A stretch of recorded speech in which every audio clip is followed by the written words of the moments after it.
Hi, everybody. This is Mark Lomax. Welcome to our Drumversations lunch conversation and concert.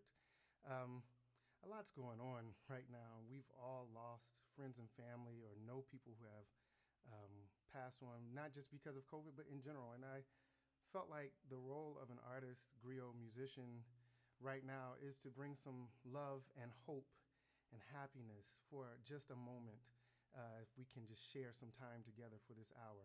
So thank you for joining us.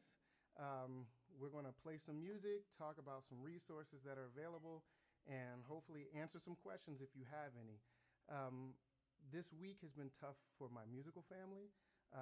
Because of COVID-19, we have lost several musicians. Wallace Roney, my mentors, King Fruitborough Reeves, and Ellis Marcellus. So I wanted to start with a piece that opens up the whole 400 project. It's really the Ancestral drum call, and it's a prayer. I wrote not a lyric, but I wrote a prayer as I was composing 400 African Epic, and it just really invites the ancestors to be with us. We know that in the physical, they have left us. We can no longer give them hugs and high fives and all that good stuff, hear their voices, but we also know from the African-centered tradition that as they've become ancestors, they are still with us and even better able to guide us.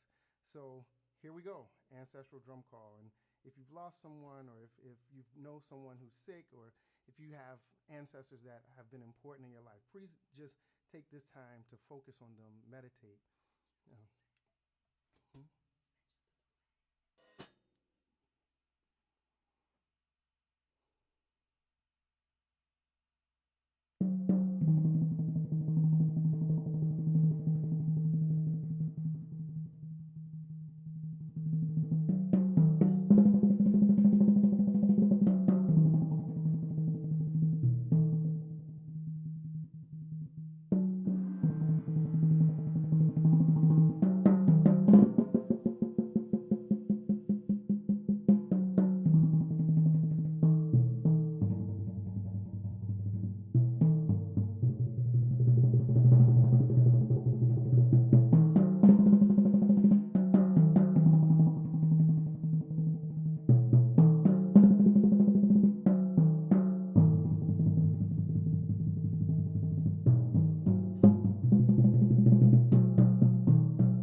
So we have to start with a call out, a shout out, a love offering to our ancestors, because that's why we're here, to honor the memories and to keep pushing forward no matter how dark the times get. Sometimes hope is all we have, and hope is enough. You are enough, we are enough, and together we can not only get through this, but we'll be stronger as a result. So a couple things. I'd like to shout out my production team. So the person answering questions or telling me when to stop and when to start is my wife, Ruth. You'll hear her, see her toward the end. I'm going to ask her to hand me my tuning key right there. Thank you. Just toss it over. Thank you.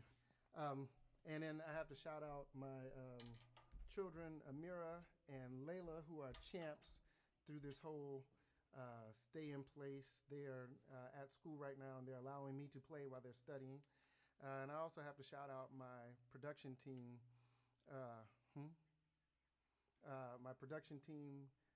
Pendulum Strategies, Chris, Carissa, Yaima, and Paula. And Ruth is telling me my Atlanta family is online. So what's up, y'all? Good to see you. Raise the volume of my voice or the drums.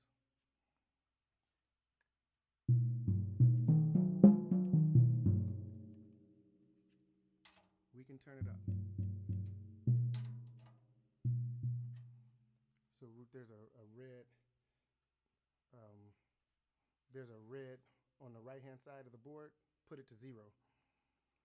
All right, so I'll try to talk a little louder. I'm hearing I'm not as loud as I need to be. I can't imagine the drums are soft. But the ancestors. If you have any questions, just type them in, and we'll have a conversation that way. But I want to tell you a little bit about why I thought it was important to even do this. This is not something that I would normally do because I like to kind of work alone in secret, prepare the band, the ensemble, and then present something kind of intact for you. But again, in these times, we need a break. We need a break from all the craziness. So I hope if you have a drum in the house, you go get the drum and you play with me. If you can dance or feel the unction to dance, dance. Do whatever you need to just get a release. This is what this is about. We're celebrating our lives. We're celebrating any and everything that we can think of that's good in the world as we're inundated with messages. I really do believe in the human spirit. I believe that all of these things happen to make us stronger and bring us together. You don't want to turn it up too much because the drums are going to be loud. So I'll just talk as loudly as possible.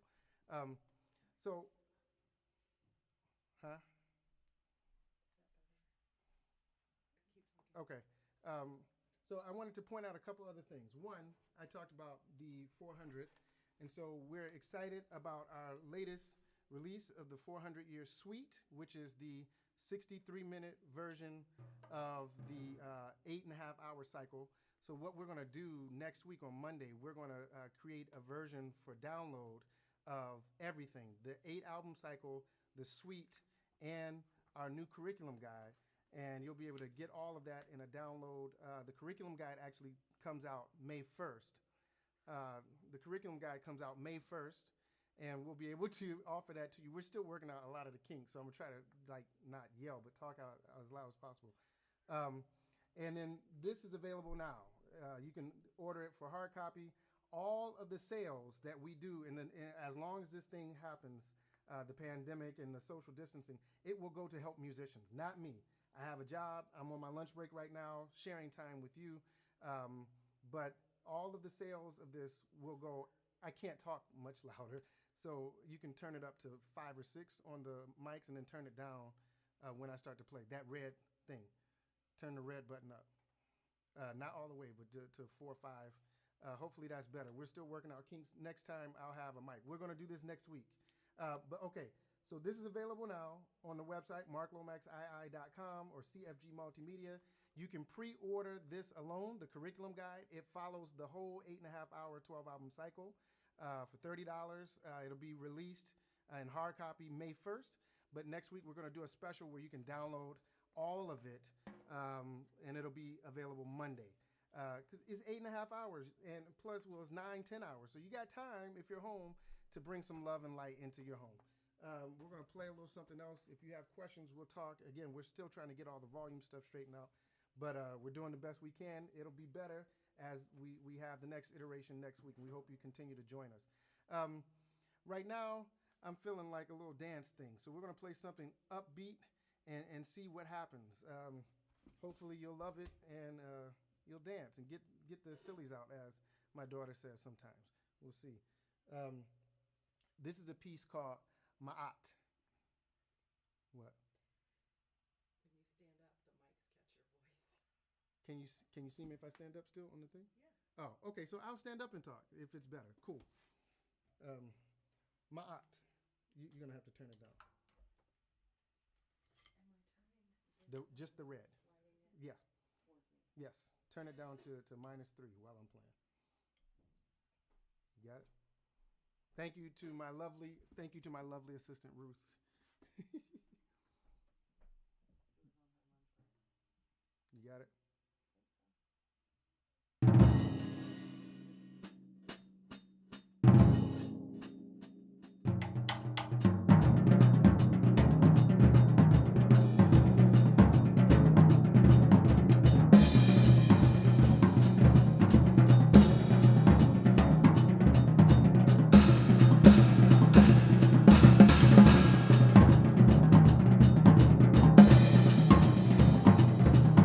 So.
So that was a workout.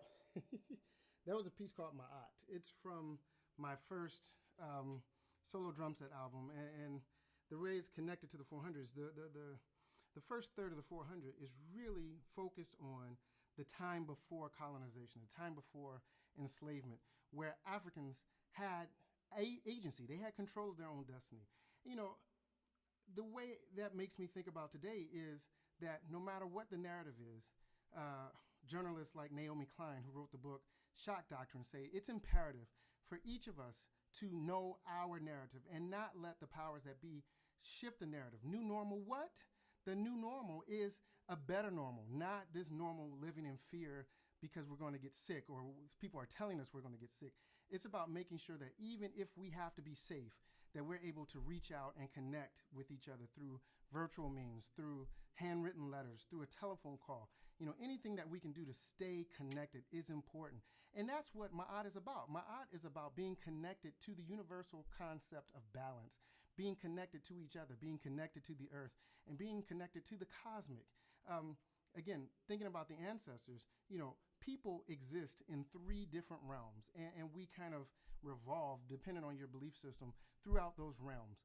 The first is the corporeal, right? We live and breathe in these physical bodies, these vessels. The second is the ancestral realm. It's the realm, you know, thinking about it right above where we are. You know, we're energy. We can't die. We exist, and we're neither created nor destroyed, right? But our energy can be prominently felt in the... Chris said your head's getting cut off. Oh, move the camera up. Okay. Just click the thing. There you go. All right. See, we're testing all this out. So you've got the corporeal, you've got the ancestral realm, which is the energy just above the dimension where we can't really see it, but we can feel it. And as an ancestor, you have the ability to have impact and affect in the physical world. And then there's the cosmic realm, where you're one with the all that is, the universe. And that's the thing where if we can plug in to the ancestral realm and that cosmic realm, it makes us even more powerful as human beings. And we're tuned that way if we want to be. We have to be intentional about that connectivity. And you do that by going inside. The more you go inside, even in this time where we're asked to stay in our homes, it's a perfect opportunity to learn how to silence your mind, how to go inside and become within. And when you do that, you actually connect more deeply with everyone else. And so Ma'at is a concept from ancient Kemet, what the Egyptians called Greece. The Greeks called Egypt. It's a concept of cosmic balance, right? One with yourself, one with each other, and one with the cosmic. So hopefully you got a good dance out of that. I know my wife did, and I got a little workout. Do we have any questions? People are just saying thank you. You know, this is good. You know, just maybe a general shout out. Okay. I want to thank everybody for joining us. We got more to go, but I want to thank you all for being here and helping us on this maiden voyage, our first live stream from the basement of CFG Multimedia and where everything happens. My wife was a little afraid of what you might see, but hopefully we're keeping the shot tight so you only see what you need to see. But I want it to be raw like this and not have some kind of pre-set up staging, because I want other artists out there to know that you can do the work by any means necessary, right? The 400, when I first had the idea, you know, when I budgeted it out, it was going to cost about $500,000, and we ended up pulling it off for less than 100,000, about 80. And what we did is we asked the ancestors for help, and they kept giving us ideas. Instead of spending a lot of time in studios, we did spend a lot of time in studios. But initially, we bought as much equipment as we could. We just saved our money, took advantage of sales, and used every opportunity, every concert opportunity to get it done. And, you know, I don't have a real quote-unquote treated studio at home. I just have a basement, and we make it work. And you know, in this time where, you know, a lot of artists are trying to figure out what to do and how to be, you know, you just do and be. Be yourself as authentically as possible, and the thing will happen, yeah. Can you spell Ma'at so I may research it? Ma'at is spelled M-A-A-T, sometimes with an apostrophe between the A's. Ma'at is also a goddess in the ancient Egyptian pantheon of gods that represents truth and balance. But the 400 as a project, you know, by any means necessary, we got it done. We recorded 3 of the albums right here in this basement. It is not treated. We just did a lot of research to get good mics. Yeah. A question for later. What drummer has been your spiritual mentor? Oh, the question is, what drummer has been my spiritual mentor? Um, so, I that's a good question. I've never been asked that before. I wouldn't say a drummer has been a spiritual mentor. My spiritual mentors have been people of spirit directly, either somehow tied to theology in the Western sense, like my father, or gospel musicians. I grew up in the black church, or folks who have written about things of the spirit.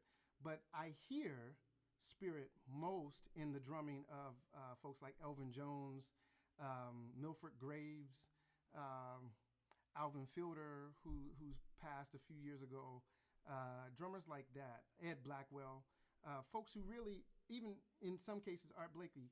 And for me, it was about how they brought what we call the ashe. It's an African term for energy, or even it's a term like amen in the Western kind of Christian tradition. It is so, amen. When I hear the drummers really kind of invoking the presence of our ancestors through the rhythms that they're playing, that generates a spiritual energy that I can hear and feel. And those are the drummers I key in on. Interestingly, this might be more information than the question really asks, but when I was a kid, I was 12 or 13, I was practicing in my bedroom, and I had a vision from the drums. And when I opened my eyes in this vision, I saw 12 other drummers around me, and I was in the desert. They were brightly clad. And at the end, they each passed over my right shoulder and kind of put their hand on me as if they were passing something on to me.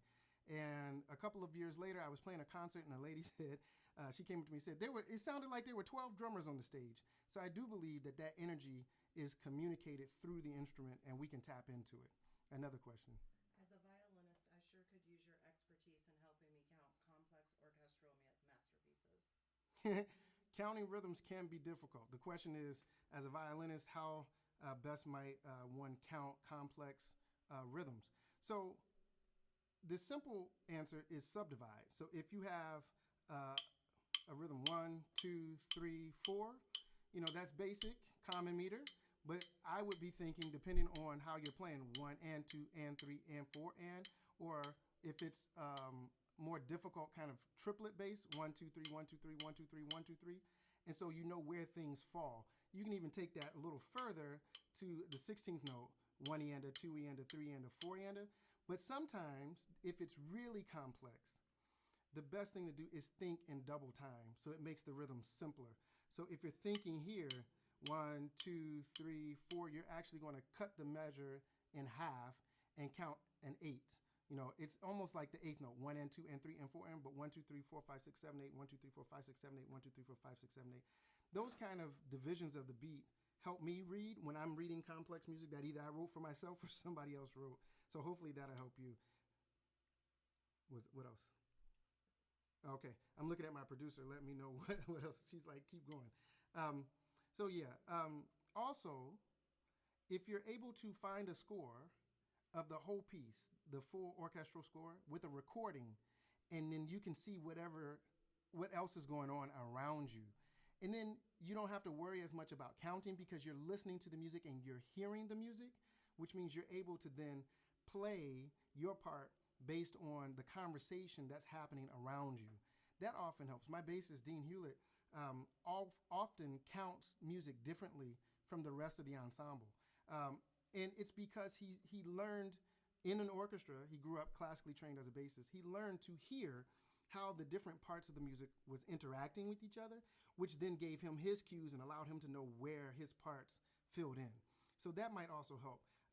Learn the whole texture with a score and a recording, count at multiple subdivisions of the beat, and really internalize those rhythms. I had a conversation with a friend of mine on a panel, and we were kind of discussing the difference in how classical musicians approach rhythm versus more popular musicians like jazz and R&B. And I think the difference is this. In classical music, I mean, we can debate this, so it's not, this is not the gospel, but in my experience, classical musicians learn to interpret rhythms, which means there are rhythms on the page, and you execute them correctly, and you get what you need from what the composer is telling you to do. You have the sound, and the sound is placed in the right space in time. Whereas musicians who are in more popular aspects of music, quote unquote jazz, popular, gospel, rock and roll, we have to feel the rhythm. So it's more you're feeling where the beat is, and you're able to place the rhythm right there in the beat where it feels good, as opposed to trying to approximate rhythm on a page and having to place the sound based on what's there. If you feel it, the music starts to feel different. I hope that helps. Yep. What does triplet represent for you? What are you conveying? I notice your intensity and softening them when you use them. Oh, a And trip. that's Uncle Cedric, by the way. Oh, what's up, Uncle Said? Dr. Sanders. Good to hear from you. Triplet to me, it means several things as a drummer. But in the most basic notation terms or rhythmic terms on paper, triplet is a division of a single beat by three. So you have duple, so you might have one beat, and in time that beat falls here. 1, 2, 3, 4. 1, 2, 3. The duple will be 1 and 2 and 3 and 4 and 1 and 2. So you're dividing it in two. But the triplet is 1 triplet, 2 triplet, 3 triplet, 4. So every beat gets 3 additional beats, 3 additional divisions of the beat. Now, that's in the most basic technical terms. It's 3 to 1. 3 to 1. For every beat, there are 3. But when you're thinking about how to express that rhythmically, there are so many ways to do that. And it really depends on how you're feeling the rhythm and how you're placing it within time. So I can give you a plain example. Elvin Jones, I'm going to go here. 1, 2, 1. I'm going to play straight up. 1, 3, 4,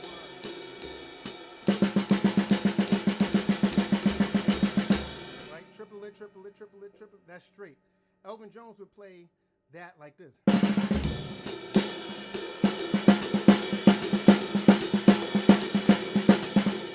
A little behind the beat. And so you can place those rhythms, those triplets, anywhere as long as it lines up. So some people will take that triplet and kind of compound it, and they'll play it over several measures until they get back to the 1, like this. 4, 1.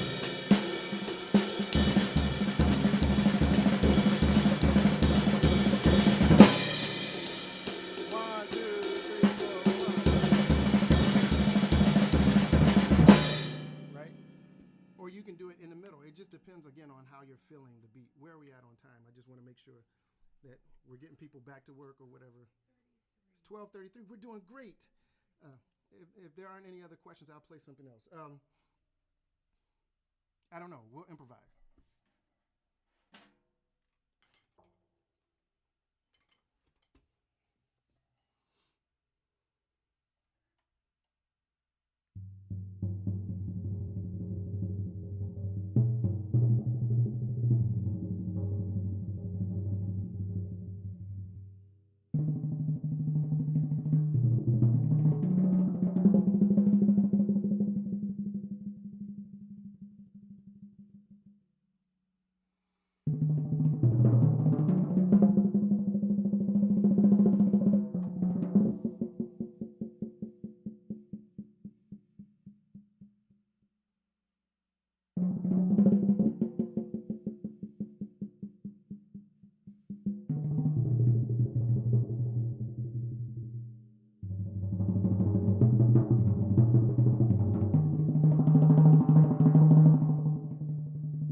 Thank you for the kind words, Philip, and thank you for listening to 400 and supporting that work. Again, I just want to make sure you all know that we have the curriculum available. It's going out for pre-sale. You can pre-order it at cfgmultimedia.com. It is the conversation guide for everything 400. It has album by album, the history, the research behind it, and it can be a great learning guide for just individuals, but we hope that you use it as a conversation starter and facilitation tool in your classrooms and community groups that are dealing with things of the human history, not just African-American history, but this is the human story. So we hope that you check that out. And we also have the album 400 Years Suite. It's the 63-minute suite of the 8.5-hour cycle. This was recorded live in Columbus, Ohio at the Lincoln Theater. The ensemble is great, and we're working on a DVD, a concert DVD and documentary about that. I really appreciate you all joining us for this hour of conversation and drumming. And those of you who have drums, I hope you've played with me. Next week, maybe we'll try to figure out how you can share those videos so we can see how we jam together. If you danced, I hope you feel better. If you listened, I hope you feel better. One of the things I study most about why music is important is called cymatics, C-Y-M-A-T-I-C-S. And it's the study of how waves or frequency affects the human physiology. And what I really know and believe, once you know, you don't have to believe, but I know and believe that if we intend good vibrations and we create good vibrations, those vibrations go out and have positive impacts on everybody who's listening and the people who are performing. And so please join us next week as we continue to heal together, to grow stronger together, and to be better together. So that as we come out of this, stay at home kind of order, because we want to be safe and healthy, we're able to then, and we're ready to make the world a better place. What time is it? Do we have any other questions? 12:42. Just shout out to Angela Maleka. Shout out to Harry Hunt. Hi, Harry Hunt. Hi, Angela Maleka. Shout out to Nate Wyatt. What's up, big brother Nate? It's good to see you, man. Shout out to Violet Westwood. Hi, Miss Vilo. Good to see you. Shout out to Jeannie Ann Lemke. Who? Jeannie Ann. Jean Ann, thanks for being here. Gary Cox. And Gary Cox, thanks for being here. We really do appreciate it. We've got some time left. I want to play unless there are any other questions or things that you want me to talk about. All right. If we get some toward the end, I'll talk. But I really wanted to just, again, share these positive vibes with you. Tay2 and Zaire. What's up, Tay2 and Zaire? It's good to see y'all, little cousins. Love y'all. Hope y'all doing good. So this has been fun. It's been a little weird trying to manage all the technology, but I really do hope that you found it valuable and that you'll continue to grow with us and be here next week as we, bring you some more music, and we'll maybe go through some of the curriculum and just show you why it's important to know that history. So, all right, thank you. I'm getting commands from folks.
So I just want to say again, thank you everyone for joining us. Thank you for hanging out. Thank you for playing. Thank you for dancing. Thank you for listening. Thank you for chatting with us. We look forward to this every week now. I'm excited to be with you and to share some music with you, some love and light and happiness in this time. We really need each other. We really, really need each other more now than ever. You can see videos of folks in Italy who are, in the same situation. They're having to stay in their houses. They're coming out at noon and at 6 every day to just sing or engage with folks on their balconies. We have to find ways to be creative, find ways to communicate and share our collective humanity. Is there anything else before we sign off? All right. Well, thanks again. Don't forget, we've got the curriculum and the conversation guide for the 400. We have the CD hard copy of the suite available. And, again, all the proceeds from the sales as the pandemic is happening is going to musicians. I want to be able to support not only the musicians I work with, but there are funds here in Columbus through the Greater Columbus Arts Council that's supporting musicians while they're not able to work to help pay for food and rent. And through the American Federation of Musicians, there are funds to help musicians all over the country. Please do your part to support the arts. Stay safe, support yourself, but anything that we can spare in this time is important to help folks who have been, economically devastated by this pandemic. And of course, love and light to all the families who have lost loved ones and who are struggling with loved ones who themselves are working through this virus. We pray that, just everything is as good as it can be and that we come out on the other side healthy, happy, and whole in as much as we can. So I'm going to play us out. My wife will probably just zoom it out and turn us off right at 1. But thank you so much for being here. We hope you have a great weekend and a great week. Peace and power. Love.